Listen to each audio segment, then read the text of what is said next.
Avant les associations et les partis politiques, l'Église protestante était la première entité à s'élever contre les essais nucléaires en Polynésie. Depuis quelques années, la date du 2 juillet est commémorée dans les paroisses. Ce matin, celles du second arrondissement ont organisé une marche blanche. Près de 800 paroissiens y ont participé. Le compte-rendu avec Samtei Naure et Matai Horei. Ils étaient 800 selon la police et les organisateurs, tous membres des paroisses protestantes de la côte ouest de Tahiti, avec une poignée de représentants de Kanaki.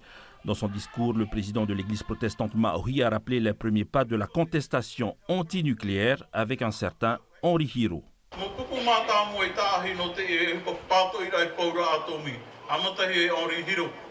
57 ans après le premier tir sur Moruroa et Fangataufa, la reconnaissance du fait nucléaire a évolué avec la venue de 3 présidents de la République en Polynésie pour reconnaître que l'État français a une dette envers le peuple polynésien. Mais cela ne suffit pas pour l'Église protestante.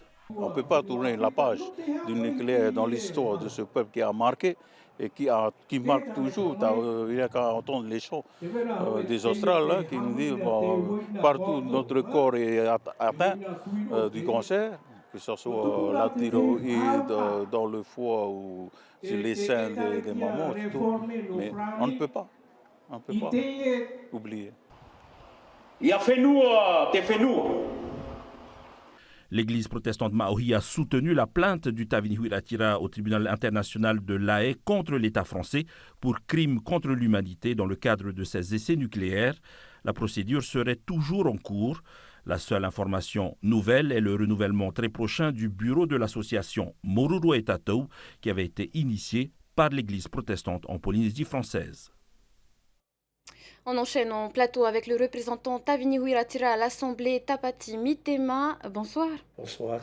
Alors je rappelle que vous êtes ancien pasteur de l'église protestante Maori, connu un temps comme vice-président de l'association Moruroa et Tatou.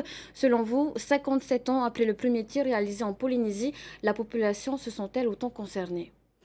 Oui, la population était concernée, est concernée et sera toujours concernée.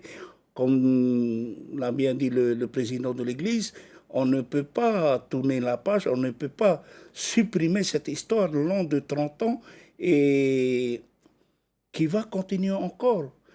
Si on remarque que le peuple maori aujourd'hui, non seulement il meurt de cancer, de n'importe quel cancer, mais le peuple est aussi paralysé. Par exemple, je vous donne un exemple. Avant les essais nucléaires, le peuple était agriculteur, pêcheur, éleveur, et on produisait le triple de ce qu'on produit aujourd'hui. Donc, refaire encore le même parcours qu'avant le CEP, c'est un travail très dur. Parce que, voilà, la marque du CEP reste toujours gravée dans l'histoire de ce peuple. C'est les CEP qui ont marqué, qui ont changé la société polynésienne. Il faudrait revoir toute la structure de cette société. Comment le faire? Il faut rebâtir ce peuple, la société. Il faut rebâtir, normalement, on recommence à zéro, mais on ne peut pas faire. Mais avec ce qu'on a aujourd'hui, il faut refaire l'histoire. Pensez-vous qu'au fil des ans, il y a une politisation du fait nucléaire par l'Église protestante maori? Lutter et faire le combat de la vérité et de la justice n'est jamais un combat politique. C'est un combat digne d'un peuple qui veut retrouver sa dignité. On ne peut pas combattre le nucléaire sans passer par la vérité parce qu'on a toujours caché la vérité. On a toujours menti ce peuple et j'espère qu'on ne va pas continuer à mentir. C'est le combat de la vérité et de la justice qui prime tout le combat de l'église protestante, passé par 193, Moruroa et Tatou et le Tavinihuiratira. C'est le combat de la vérité et de la justice. L'État qui, à travers Emmanuel Macron, a reconnu la dette de l'État envers la Polynésie française, ce n'est pas suffisant selon vous? Reconnaître et faire, c'est deux choses différentes.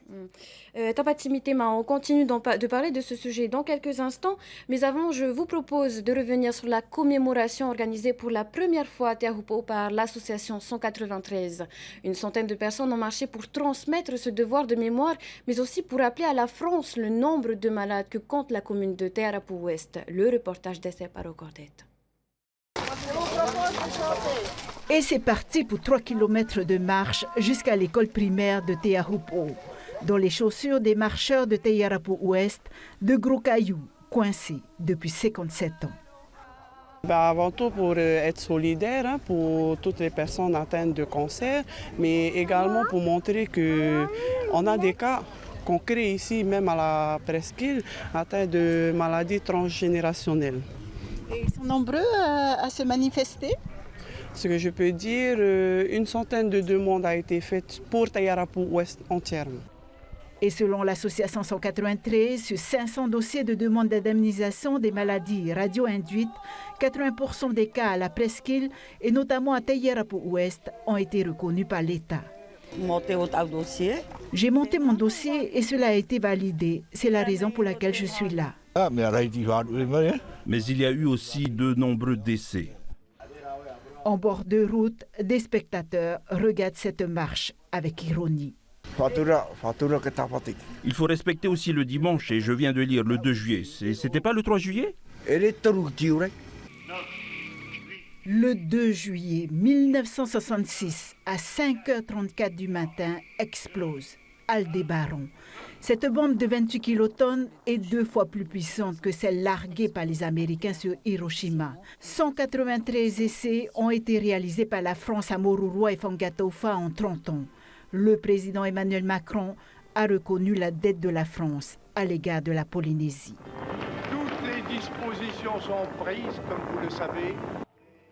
À l'école à Hoteina, 2 groupes de marcheurs se rejoignent pour débattre des conséquences catastrophiques des essais tant pour la santé des Polynésiens que pour l'environnement. 11 000 malades du cancer sont suivis par la CPS. L'association 193 annonce plusieurs cas de cancer et d'handicap. C'est anormal pour une population de 290 000 habitants d'avoir 1000 nouveaux cas de cancer annuels nouveaux.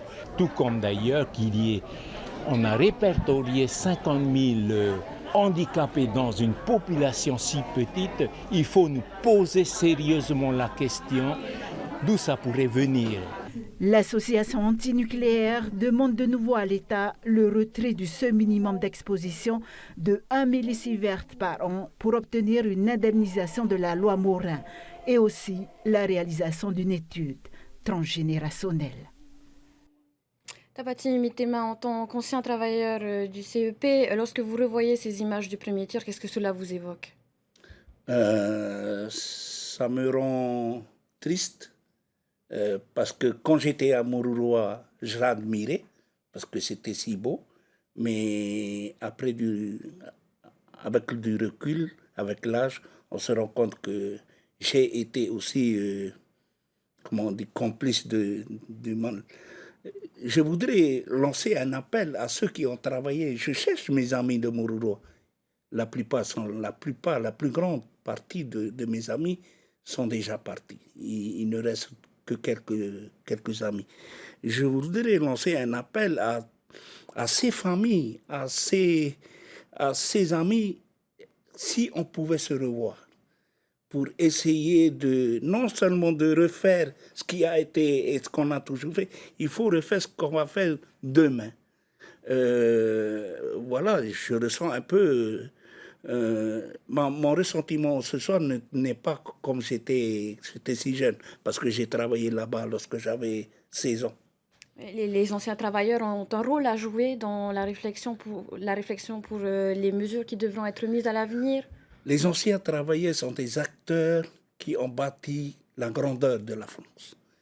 Est-ce que ces familles-là ne peuvent pas aussi bâtir la grandeur de Mahouinouï de demain?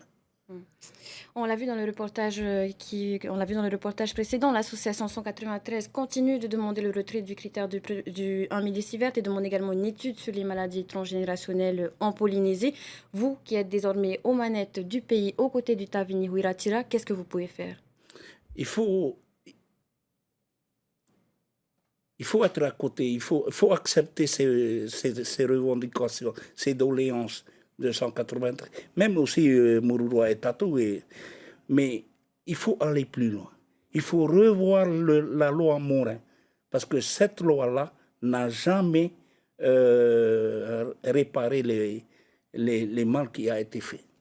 Donc, au niveau du pays, on va étudier, on va travailler. Normalement, on travaille rapidement parce que le président Mouetaï avait annoncé, pas plus tard que jeudi dernier, qu'un déplacement du gouvernement est programmé pour le mois d'octobre à l'ONU et la majorité des représentants de l'Assemblée vont partir aussi. Donc, on va répertorier toutes les doléances des églises, des associations et même du Tavini. On va avoir un consensus pour amener d'une seule voix nos combats à l'ONU et même à notre partenaire privilégié qui est la France. Et ici, au Fénois, il y a un devoir de mémoire sur le fait nucléaire. Comment l'entretenir et le faire partager aux futures générations? L'ancien gouvernement avait décidé de programmer l'histoire du nucléaire dans les écoles. Ça va endurer. Et là, on va appuyer aussi le programme scolaire. On verra avec le nouveau ministre de l'Éducation. Et au niveau de l'Église protestante, à ce que je sache, il y a aussi ils sont en train de terminer un ouvrage qui a été initié par Bruno Barrio avec la collaboration de Heinou Lekai. Et on va voir ensemble avec le ministère de l'Éducation comment on va mettre en pratique dans les écoles le plus tôt possible. Tapati Mitema, merci pour ces éléments de réponse et merci d'avoir accepté notre invitation ce soir. Merci à vous. Merci.